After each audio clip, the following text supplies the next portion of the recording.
ये उस शल्य चिकित्सा की चर्चा है जो मनुष्य को अपने जीवन में कई बार करनी पड़ती है।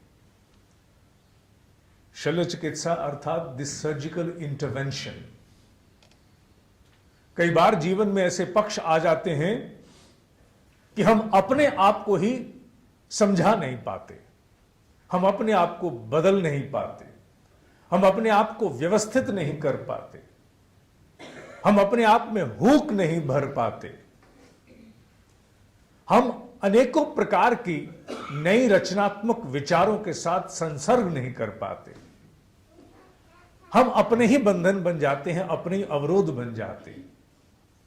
चाहते हुए भी हमारा बस अपने ऊपर नहीं चल पाता है और हम बेबस होकर के अपने नित्य प्रति के घटनाक्रम के अंतर्गत खर्च होते चले जाते हैं।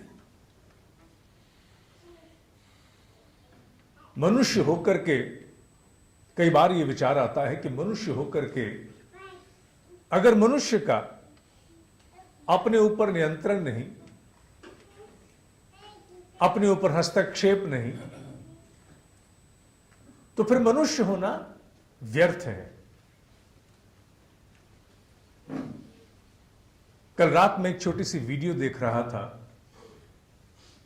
और उस वीडियो में उन्होंने बताने की चेष्टा की कि विवेकानंद, आदि गुरु शंकराचार्य जैसी महान विभूतियां इतनी जल्दी शरीर क्यों त्याग देती हैं, और उन्होंने समझाने की चेष्टा की उस वीडियो में। जैसा मैंने देखा, कल रात ही देखी मैंने वीडियो, उसमें उन्होंने समझाने की चेष्टा की है कि हर मनुष्य के भीतर चेतना है, हर जीव में चेतना है।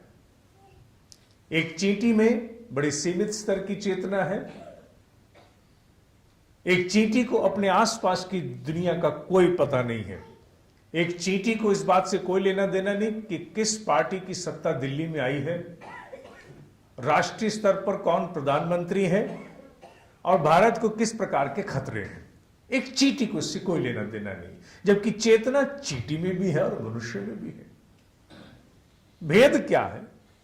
भेद केवल इतना है कि मनुष्य के भीतर की सजगता, उसके भीतर की चेतना की आभा विकसित हो गई है, और एक चींटी के भीतर की सजगता, उसकी चेतना की आभा अभी अविकसित स्तर को प्राप्त है। इन दोनों में सबसे बड़ा भेद यह है।